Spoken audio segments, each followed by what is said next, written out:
Já em 1945 visita a Inglaterra e o campo de Dachau, na Alemanha, aqui a convite do Alto Comando Aliado.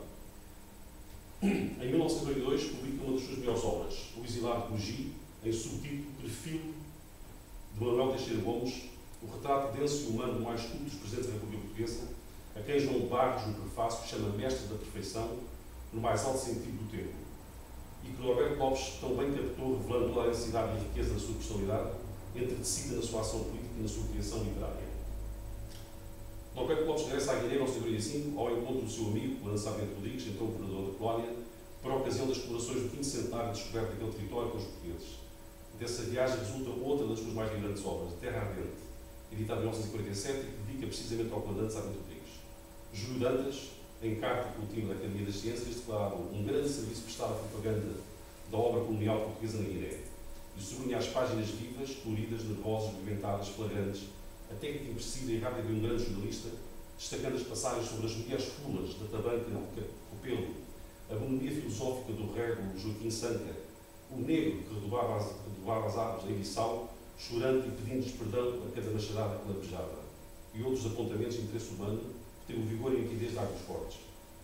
Em 1953 participa com outros jornalistas europeus numa grande viagem aos Estados Unidos da América, onde, além das comemorações do tricentenário da fundação de Nova Iorque, visitaram universidades como a de Cincinnati, Ohio, de Houston, Texas, instalações industriais como as de Oak Ridge, ligada ao fábrica da bomba atómica, bem como a Republic Aviation Corporation de Nova Iorque, a fábrica que produziu vários aviões para as forças dos países da NATO, como os caças F-84 e F-86, que também foram usados pela Força Aérea Portuguesa.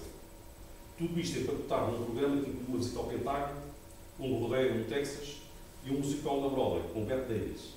Enfim, em grande, com aquela vitalidade americana do pós-guerra, quando a política aprendeu a andar para a cidade com o espetáculo. Enquanto esteve no Diário de Lisboa, mesmo já diretor, nunca abandonou a sua secretária de redação e era aí que almoçava à refeição com uma senhora, viúva de um chefe tipógrafo, que lhe fazia chegar por uma criada. Nunca quis ocupar a sala de diretor onde se sentia pouca à vontade, como se ficasse isolado do seu pequeno exército. Em novembro de 1967, abandonou o Diário de Lisboa, juntamente com um grupo coeso de 10 redatores, em ruptura com a administração, e fundou a Capital, que aparece em fevereiro de 1968. Melhor seria dizer que reapareceu, pois a Capital já tinha existido, como jornal republicano até 1926, tendo desaparecido pela ditadura militar. Constituiu-se uma sociedade gráfica da Capital, fundamentalmente uma sociedade de redatores.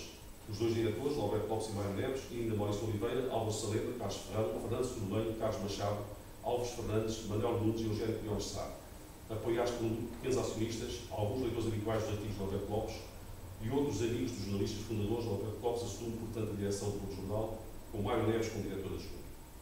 A cisão desse grupo de redatores de Diário de Lisboa deveu-se à pressão política por parte do regime sobre a administração, que permitiu que um terço do capital da empresa passasse para o Banco Nacional Ultramarino e que comprometia seriamente a orientação democrática do jornal e a sua independência editorial.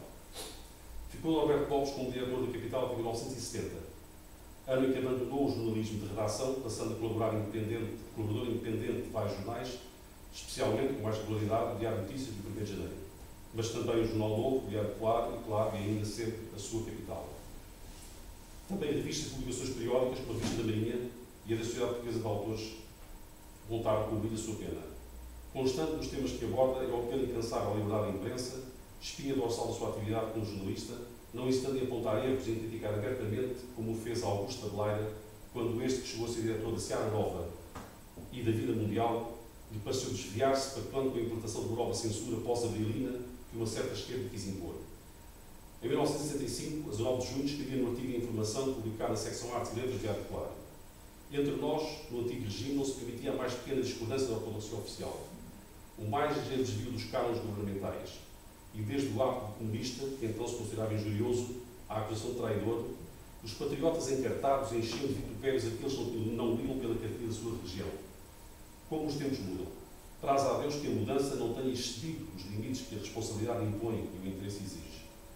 Ainda em junho de 1975, publicava um artigo intitulado Liberdade de Imprensa Hoje, de onde destaca a seguinte passagem: entendo que todas as formas de censura são odiosas, seja qual for a sua proveniência ou a justificação que se pretenda dar-lhes.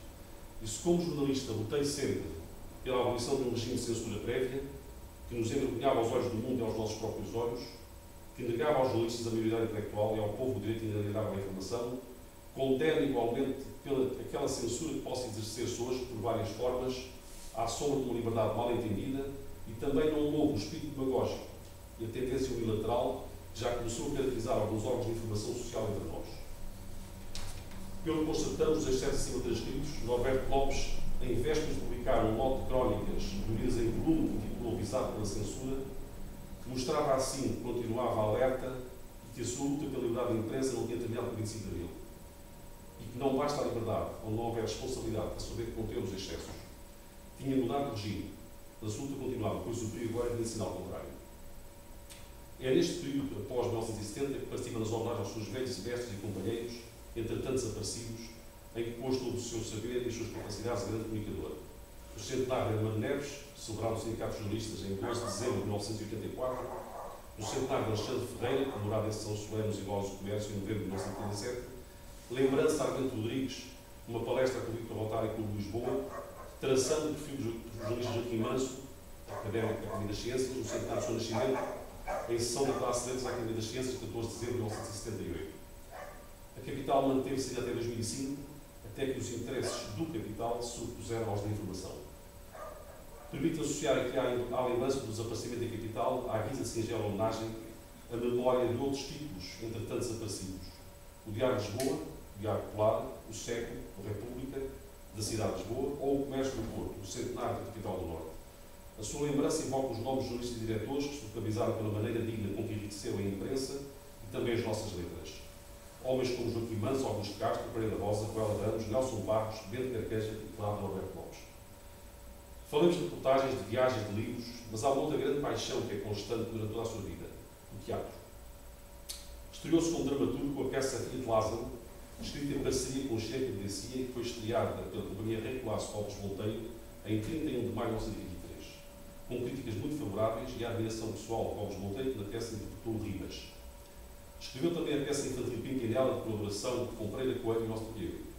Se ficou por aqui a sua produção criativa, não parou a sua atividade de tradutor, teatro e para o teatro. Só a companhia Rei Colasso Alves Monteiro leva peças por si traduzidas entre 1934, mais de 15, de autores tão diversos como Jacinto Benavente, Casona, Guy Bolton, Sheriff, Roger Ferdinand, Paulo Reinal, Jacques Deval e tantos outros. Seu sobrinho, Victor Direito, também redator da Capital e mais tarde fundador do Correio da Manhã, cujo sucesso seu tio me confessou estimar, mas cuja orientação e cunho editorial não provava, disse-me que muitas das traduções eram mais da mão da tia Maria Emília, que dominava melhor o francês do que o tio, mas Norberto Lopes não o admitiu, talvez por considerar que o seu nome dava mais prestígio à tradução. E como viam os seus companheiros das letras? Como o identificavam? Norberto Araújo, já em 1930, se confessa velho camarada e admirador. Júlio Dantas trata-o de insigne jornalista.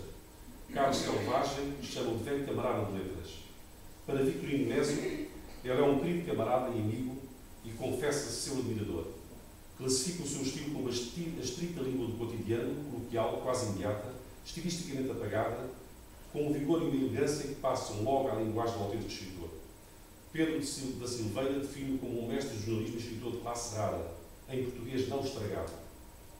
Para Artur Portela, ele é exemplo de caráter, padrão de ouro de lealdade, talento brilhantíssimo de jornalista, grão-mestre da crónica internacional. Raul Rego viu nele um grande repórter, que é a história viva do jornalismo do século XX. E como se viu Norberto Lopes a si mesmo? Penso que o diálogo com Sarmento Pimentel, outras montando na extensa entrevista gravada no Hotel Tivoli e que encheu umas 10 bolinhas, nos dá algumas pistas. Eram algumas palavras guardadas em Sarmento Pimentel, Uma Geração Traída, publicado em 1976, com prefácio de Victorino Mésio, que vamos encontrar um esboço do caráter de Norberto Lopes. À pergunta que virtudes ou defeitos atribuíam à sua origem transmontana, respondeu Sarmento Pimentel, antes de mais nada, no amor à liberdade. E defeitos não devia nenhum. Um pouco de basófia, de pintolismo, de autossuficiência. Aquela divisa para cá do Marão, manda-nos cá estão, traduz em seu orgulho transmontano o caráter indomável dessa gente que não aceita sujeições e suporta injustiças. Estas palavras de expressamente Pimentel parecem, afinal, definir as linhas de tudo de Norberto Lopes, a afirmação da liberdade e dos valores que só a liberdade faz crescer, do sentido de justiça, foram o seu perfeito programa de vida. Numa entrevista de maio de 1978 ao Tempo, conduzida por António Duarte, declarou: "Nunca me considerei formado em jornalismo e muito menos mestre de jornalistas. como algumas vezes se me referem pessoas amáveis. Fui sempre discípulo, porque nunca ensinei a ninguém nada e aprendi sempre com os outros. Apesar desta humildade, ou por causa dela, foi sempre reconhecido o seu valor pelos seus pares e pela sociedade em geral. Foi presidente dos Sindicatos Profissionais da Imprensa em 1923-24, foi várias vezes presidente da direção da Assembleia Geral da Casa da Imprensa, da qual foi sócio fundador em 1924 também. Em 1968, recebe das mãos de Augusto Castro a insígnia de ouro do Sindicato dos Jornalistas. Foi presidente da Assembleia Geral do Clube Português de Imprensa, presidente da Comissão encarregada de instituir o ensino de jornalismo em Portugal, já depois do 25 de abril. Foi o membro mais votado dos eleitos para o Conselho de Comunicação Social, em 1985. Recebeu o Prémio de Imprensa do Portela, em 1986, e o Prémio de Jornalismo da Casa da Imprensa, em 1987. Foi condecorado, em 1981, com a Ordem da Liberdade. Foi condecorado com a Ordem de Mérito Cultural. Foi galardoado pela Marinha com a Medalha Naval de Vasco da Gama. Foi condecorado pelo Governo Espanhol com a Ordem de Isabel Católica. Foi membro da Academia da Marinha, da Sociedade de Geografia e da Academia das Ciências, para a qual foi eleito por unanimidade como sócio correspondente da secção de letras em 13 de janeiro de 1977, alguns meses antes de Jorge de Sena. Em 1986 fez uma doação de 5.000 contos para a criação de uma fundação de Norberto Lopes, administrada pela Casa de Imprensa, que gera o fundo destinado à atribuição de um prémio de reportagem pelo nome do seu patrono. Nas conversas que tivemos, quando algumas vezes dei lei até ao Diário de Notícias, onde ia entregar as suas crónicas, surpreendia-me a descoberta dos horizontes de tolerância de um homem que trazia em si a experiência intensamente vivida de quase um século. Falando sobre a questão do regime monarquia ou república, e tendo-me confessado monárquico, declarou que, embora fundamentalmente republicano, não repudiava admitir em Portugal uma monarquia como tem, por exemplo, os países nórdicos, afirmando a sua convicção de que, excluindo as circunstâncias e o percurso histórico próprio de cada país, o verdadeiro problema está nos homens e não nos regimes. Para Norberto Lopes, tudo passava pela cultura, pela informação, pelo civismo. Então, uma vez que o vi, em vésperas de partir em viagem de automóvel para Paris, estava ele internado aos cuidados do seu amigo professor Dr. Jacinto Simões da Fidel Santa Cruz. Sentado numa cadeira de rodas, segurava na mão esquerda no jornal, o Diário de Notícias. O jornalista interrompera para trocar comigo algumas palavras que pressenti serem de despedida. Confessava-se cansado, já tinha vivido tudo o que ia para viver. Talvez até mais do que esperava. Uma vez desafiado pela flama, escrever sobre o Natal e confessar: estive há pouco tempo em risco iminente de empreender a grande viagem, mas não quiseram avisar-me ainda o passaporte. Continuarei a passar o Natal neste prosaico e isolado planeta, entre uma travessa de rabanadas cheirosas e um prato de bacalhau abardado, se me tocarem algumas gramas das 5.000 toneladas em distribuição, enquanto não me é permitido empreender a viagem entre os mundos mais aliciantes que o nosso. Faleceu em 25 de agosto de 1989, aquele que era já há muitos anos o decano dos jornalistas portugueses. Deixo-vos com um pensamento seu, ainda na mesma entrevista ao semanário Tempo, que já se me referi. Os países têm os governos e os jornais que merecem, ou que podem ter. Porque é precisamente o grau de educação e de civismo de um povo que se reflete no livro dos jornais e na conduta dos governos. E nós, infelizmente, ainda não alcançámos o grau de desenvolvimento educacional e a formação política que nos permitem ter melhores jornais e melhores governos. Mais palavras para quê? Falava assim um homem que trouxe lá das terras de Vimioso, do Trás-os-Montes de Natal, a crença enraizada de que há valores tão profundamente humanos que só esses os podem unir, uma aprendizagem constante e com discernimento, que é a verdadeira educação da inteligência, nos torna mais cívicos e mais responsáveis de descobrir a verdadeira educação da liberdade.